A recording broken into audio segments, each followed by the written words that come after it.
रेणुका की शादी कुछ ही दिनों पहले शास्त्री नगर में हुई थी। रेणुका बहुत ही आलसी लड़की थी। वो दिन भर बेड पर सोती रहती या फिर मैगजीन पढ़ती रहती और घर के काम भी धीरे धीरे ही करती। एक दिन उसकी सास उसके पास आती है। बहू, आज बेसन का चिला बना दे, बड़ा मन कर रहा है। हाँ मम्मी जी, बनाती हूँ थोड़ी देर में। थोड़ी देर में? अरे थोड़ी देर में तो रात के खाने का वक्त हो जाएगा बहू। अच्छा मम्मी जी, तो फिर आप रात का खाना ही खा लीजिएगा ना। हे भगवान, कैसी आलसी बहू मिली है मुझे, हर काम को बस टालती ही रहती है।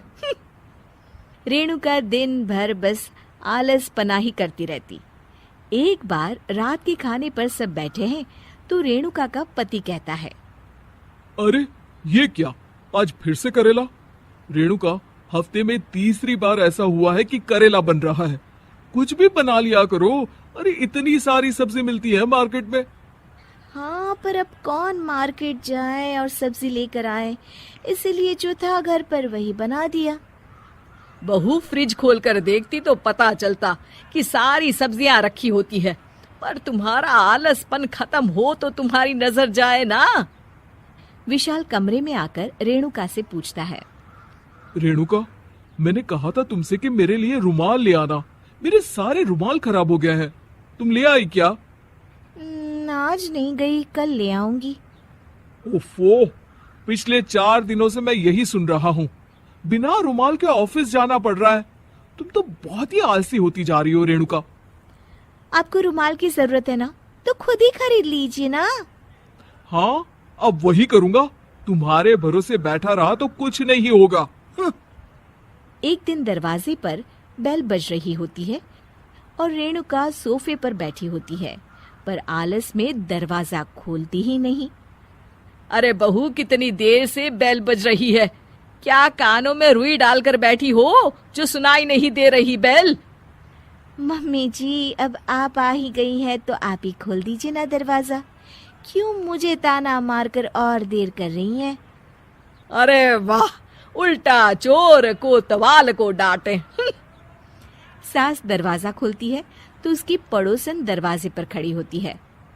दरवाजा खोलने में इतनी देर क्यों हो गई? सब सो गए थे क्या? और ये भी कोई वक्त है क्या सोने का? हाँ? अरे नहीं नहीं, ऐसी कोई बात नहीं है। आइए आइए, आप लोग अंदर आइए। ओफो, इन सबको भी अभी आना था। अब मम्मी जी लगा देंगी मेरी ड्यूटी किचन में। बहू पकोड़े तल दे, बहू चाय बना दे। अरे बहू, सो गई क्या? कब से आवाज दे रही हूँ, जा चाय बना कर लिया। हाँ मम्मी जी, अभी जाती हूँ थोड़ी देर में। सास रेणुका को आंख दिखाती है। मतलब थोड़ी ही देर लगेगी चाय बनाने में, अभी ले आती हूँ, बस झटपट। रेणुका रसोई में जाती है और इसी आलसीपन में वो चीनी की जगह नमक डाल देती है। जैसे ही सब चाय का घूंट भरते हैं, चाय थूक देते हैं।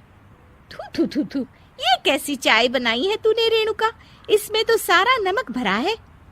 हाँ, और ये पकोड़े, इसमें इतनी मिर्च है कि मेरी तो हालत ही खराब हो गई खाकर। और रेणु जी, आपकी खातिरदारी में पहले तो कभी कोई कमी नहीं रहती थी, पर जब से आपकी ये बहू आई है ना, मामला कुछ गड़बड़ा सा गया है। हाँ हाँ, जहाँ आप इतनी एक्टिव हैं, वहीं आपकी बहू एकदम आलसी, एकदम राम मिलाई जोड़ी लगती है।